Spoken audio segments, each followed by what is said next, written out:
Is pathological demand avoidance always on the autism spectrum? This is a question that I get all the time on social media, in our inbox, and even in the programs I teach. So today I want to talk about what I believe to be true and my most blunt answer to this question, with the caveat that I'm not a clinician. I am a social scientist and a political scientist and methodologist, meaning that I have not been trained on the diagnostic statistical manuals or the canon of research on disorders and neurotypes.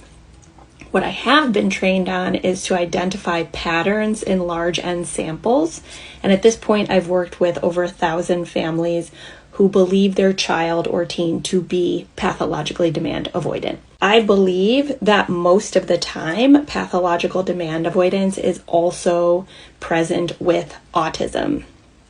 I also think that there are children, teens, and adults who identify as PDA who do not identify as autistic, or children and teens who are ADHD and PDA and don't necessarily fall on the autism spectrum. However, I think often parents feel much more comfortable with ADHD than autism because of the stigma.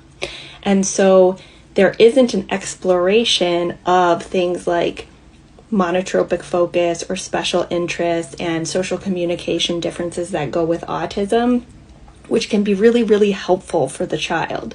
So one of the things that I see when I work with parents to support their children through accommodations to get out of burnout and live a more peaceful life with more joy is that as the overall threat response of the child or teen comes down, it is often much more clear that there is indeed autism present, meaning they see more stimming, they see more social communication differences, they see different interpretations and perceptions of what's being said. So parents often realize that their child is autistic after they start accommodating. This isn't always the case. I also want to say that I believe PDA should be in the Diagnostic Statistical Manual 6, the next one. I think it's important to recognize this as a neurotype.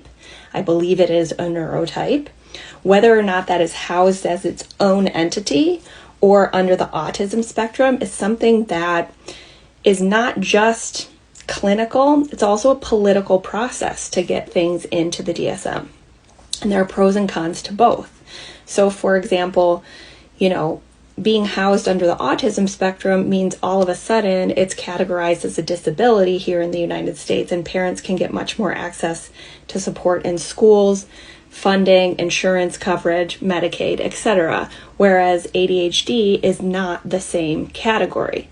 On the other hand, if we put it on the autism spectrum and don't include the ADHD as part of that, then we're missing this entire swath of children and families who could really be helped through an accommodation and nervous system lens.